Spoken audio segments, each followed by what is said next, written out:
Good evening. It's been a harrowing night here in South Etobicoke, and as you can see behind me, it's also been quite the aftermath. A firefighter was rushed to hospital in critical condition after a 5-alarm blaze at this townhome near Lakeshore Boulevard West and Palace Pier Court. You can see the hurt district chief is now in stable condition, and as you can see all around me, there are condos in the area. At some point, residents have had to be evacuated from these homes, so some of them are back home tonight, but not all.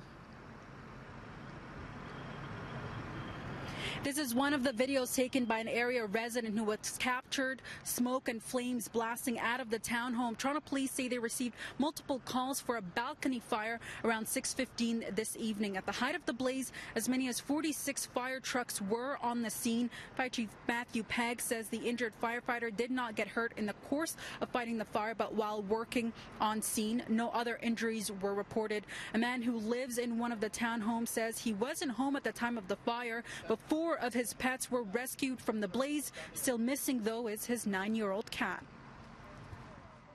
I was just worried because I had 2 dogs and a couple of cats in there, and luckily they pulled out my dog, but I'm still missing a cat. Who pulled out your dog? Well, one of my neighbors kicked in the door and pulled one dog out, this one, and then the other one was stuck in there for the fire. And after the fire was out, they found her hiding in the basement, and she's at the vet now being treated.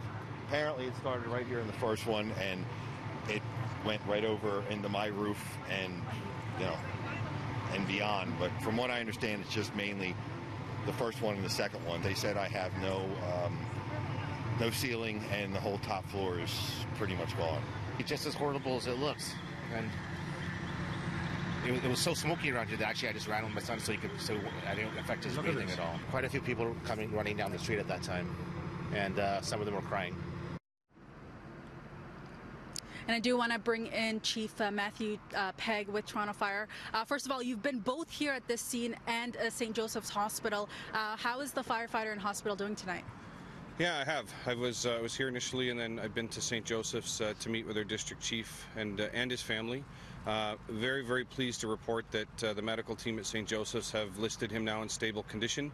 I had the opportunity to talk to both he and his family, and I would say, we're certainly ecstatic that he's been listed in stable, so that's fantastic. And this has been a pretty significant fire. At one point, over 40 fire trucks here.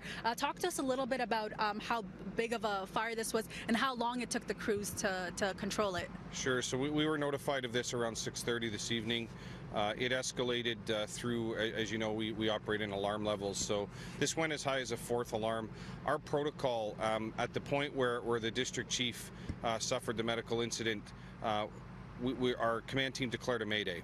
That's standard protocol for us. When a mayday is called, we automatically add an alarm assignment. So it was initially at one point being talked about as being a 5-alarm fire. That 5th alarm never actually arrived. It operated at a 4th alarm.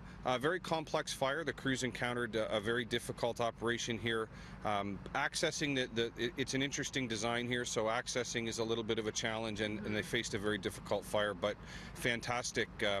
Absolutely fantastic stop and great work by all of our crews. For sure. Thank you, Chief Pegg. And you have also received the praises of Mayor John Tory on Twitter.